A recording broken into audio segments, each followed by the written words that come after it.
And the obvious... Jules Freedman, yeah. Yeah, the obvious difference here, folks, for those watching, is that there is a cross on that grave, not a Star of David.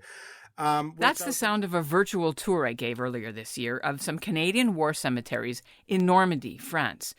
When I'm not doing the podcast, I'm a keynote speaker because I'm a Canadian Jewish historian and an expert in the role of Canada's 17,000 Jewish men and women who fought in the Second World War, helped defeat Hitler, and rescued the survivors of the Holocaust.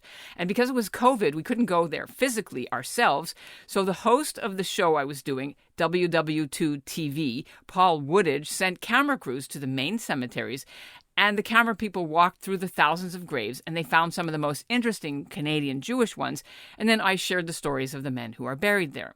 When we reached the grave of Army Officer Lieutenant Jules Freedman from Toronto, we noticed there was a cross on his tombstone, not a Star of David, and we were stunned because I was certain Freedman was Jewish. So I did some research, and the British agency that looks after all the Commonwealth war cemeteries around the world was notified. It took 6 months, but officials agreed a serious mistake had been made all those years ago after the Second World War. And it wasn't just Freedman's grave. There were 2 more Jewish Canadian fallen troops with crosses in the same cemetery, Bretteville-sur-Laize, near Caen.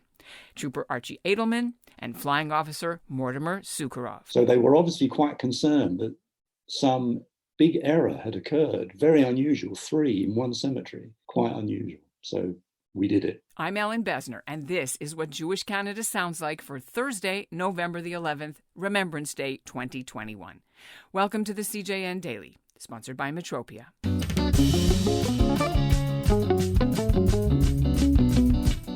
There are 24 Jewish Canadians buried at the Bretteville-sur-Laize War Cemetery, and now all of them have the right symbol on their gravestones.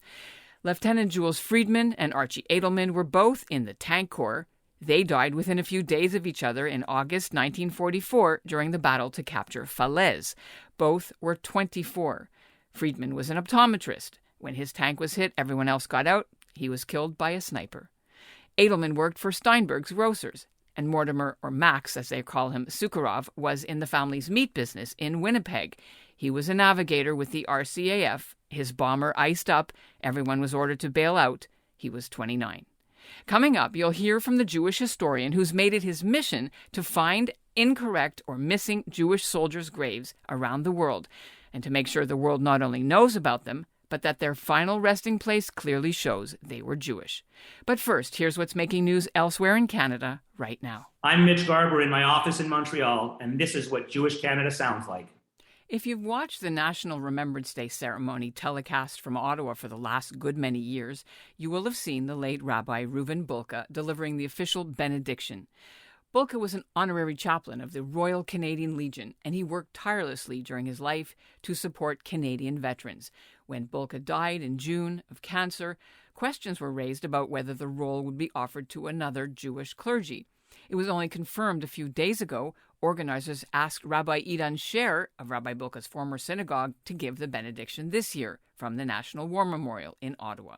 Sher had been Bulka's +1, as he calls it, for several years now during the annual event. And as of Wednesday, Sher was still composing what he would say to the nation. But he will channel the war experiences of his own family when he approaches the microphone. His 95-year-old grandfather, Len Peteshin, served in the Royal Canadian Navy, and he was also scheduled to be there. Plus, Sher's late uncle, Norman Peteshin, was wounded in Italy and spent months in hospital during the war. As for whether Sher will continue Bulka's tradition of not wearing a coat on November 11th, no matter how brutally cold it got, the younger rabbi says he'll listen to his wife and dress for the weather. Still with Rabbi Bulka news, the Canadian government held a special ceremony Wednesday to give a posthumous commendation award to Rabbi Bulka. It's for his years of volunteering to help veterans. The Minister of Veterans Affairs, Lawrence Macaulay, officially awarded the certificate and medals, and one of the rabbi's sons, Shmuel, participated in the Zoom event. Stick around at the end of the episode, and we'll play a clip for you. And so, to find out more how we did it, I'm joined from London, England, by Martin Sugarman. Martin is the archivist of the Association of Jewish Ex-Servicemen and Women in Britain, and he helped make these war heroes really rest in peace. Let's begin with the latest story that we want to tell our listeners about. You have 3 headstones, photos that were sent to you by the Commonwealth War Graves Commission, 3 latest successes, we'll call them.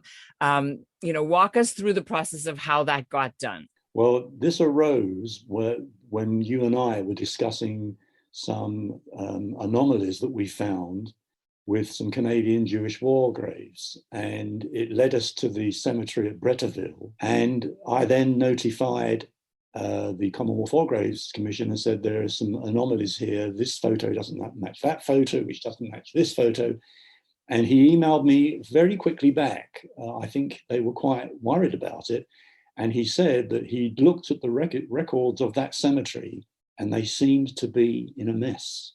And he was going to call up all of the records that lay behind the records and check them again. And within a few weeks, these photos arrived and he said, yes, we found 3 that should have had Magen David, Stars of David, instead of crosses. And we've already corrected them. And here are the photographs. And that was when I sent them to you.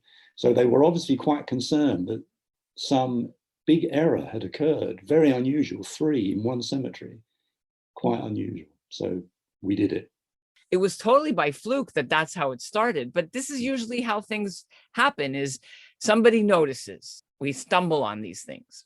Mm-hmm. That's true, right? Absolutely true. That's how it happens. So it's basically luck and serendipity, and then, commitment by a team of researchers such as us and yourself who then take up the task of and I've always called it a holy task. Can we take a step back, Martin, and let's go back a bit to how you started to do this task of correcting historical errors in the religious symbols?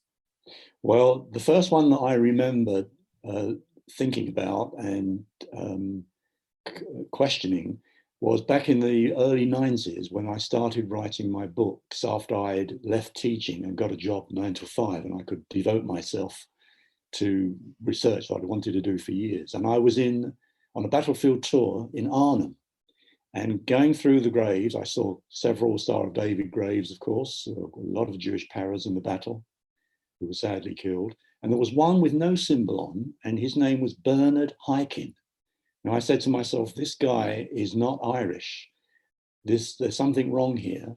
And to cut a long story short, I did a bit of research. Remember, this is before the internet and actually before the Commonwealth War Graves Commission had their website.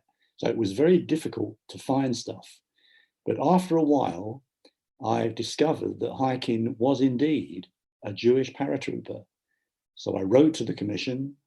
I got the proof. I found his sister and brother still alive in London, and they confirmed it. The commission checked it, and they realized there had been an error because the family had not contacted the commission. They suspected he was Jewish when the headstone was being put up, so they left it blank with just his name and regiment. And since then, there's something like, I haven't even counted. There must be approaching 200 that we've had either changed, corrected in some way. Some have been refused, and that's how it all began. So it's getting on for 30 years. What is the motivation for this 30-year, commitment you've made? Well, first of all, it's the commission's policy that Jewish graves have Stars of David. And they decided on this way back while the First World War was still on. Secondly, the more Stars of David we see in the cemeteries, then the higher the profile of the sacrifice of the community, whether it's the Commonwealth graves or American graves or French. Well, is it because you just want to correct a mistake, or is there more to it than that in terms of the contribution? Absolutely, and it's part of the fight against anti-Semitism. One of the things you pick up when you go on battlefield tours with mixed group is, these days at least, I'm so surprised to see so many Jewish war graves in this cemetery. They see it and they're astonished. And when I come along with my big Star of David wreath and lay it by the central altar, there's always a huge amount of respect from the non-Jewish people who participate, whole coachloads of people. Is to raise the profile of our sacrifice, to fight this nonsense that we hear sometimes from racists that the Jews shirked, they didn't do their duty. It is indubitably and obviously untrue. All right, now tell us about some of the difficulties. You don't always succeed in convincing the Commonwealth War Graves Commission to change. What are the main reasons that you find that they say no? Well, this is the most frustrating part of it, and I have sleepless nights over it. Many occasions, and they're on the list of the record that I keep, we discover that because of the nature of particularly the Second World War, because Jewish soldiers were sometimes afraid that they would be harassed by their colleagues, they changed their names and they attested as Church of England or Roman Catholic. Another reason was that they might have married a non-Jewish woman, and they even married in a church, but they were, if his name is Chaim Goldstein, there's no doubt that he was Jewish. When the casualty is notified to the commission, they contact the family. The first person they go to is the spouse. And if the spouse asks for a cross, there's nothing we can do. Let's talk about the families. I know you've helped people all over the world, and you've gotten lots of media coverage. One was in the Philippines, I think, even. How do the families react to this? 99%, they are absolutely delighted. Very often, they didn't even know that there was no symbol or a cross on the grave because they've never visited. Guys killed in Burma, some of the cemeteries there are extremely remote and difficult to get to. Some are in war zones.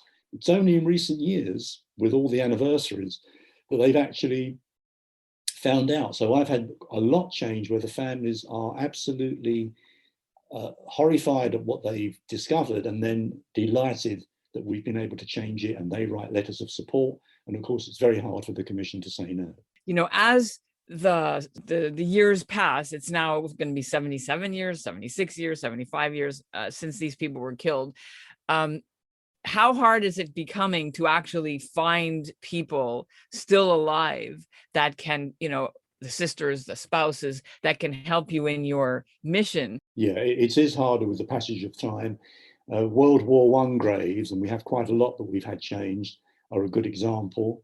But it's amazing. You find grandchildren and great nephews and nieces, and they are very, very shocked to find that their relative has got a cross on their grave or no symbol. So I think for another generation, in other words, the generation of my children, your children, we will still be able to have graves changed for as long as the commission carries out its mission of remembering them properly in perpetuity. That's the word they use. And I think, therefore, the struggle goes on. And that's what Jewish Canada sounds like for this episode of the CJN Daily, sponsored by Metropia. Integrity, community, quality, and customer care. Today's listener shout-out goes to Barbara Weisfeld. She's with Centennial College's Holocaust Education Committee, and they bring important programming each November to the Toronto Area College. And we'll close the episode, as I promised, with a clip of what it sounded like at the ceremony for Rabbi Bulka's Veterans Affairs Award. The full video, by the way, is on the CJN's YouTube channel. Here is his son, Shmuel. Our father always seemed to find a way to end his remarks with a flourish. It therefore seems appropriate to me on this occasion that I end by sharing the last few sentences of our father's final Remembrance Day speech, November the 11th, 2020. Let us continue to make Canada worthy of our veterans' ongoing dedication and sacrifice, a country defined by respect, harmony, inclusion, responsibility, and kindness to all. God bless our veterans. God bless our troops. God bless all those who stand on guard, all champions of peace, safety, security, and tranquility. God bless Canada. Thank you. The Limmud Toronto Festival takes place on Sunday, November 21st. Limmud features educators, performers, authors, activists, and innovators from around the world. The Limmud Festival of Jewish Learning celebrates creativity, diversity, inclusivity, and discussion. Everyone is welcome. All tickets to Limmud are pay what you can. Learn more at limmud.ca.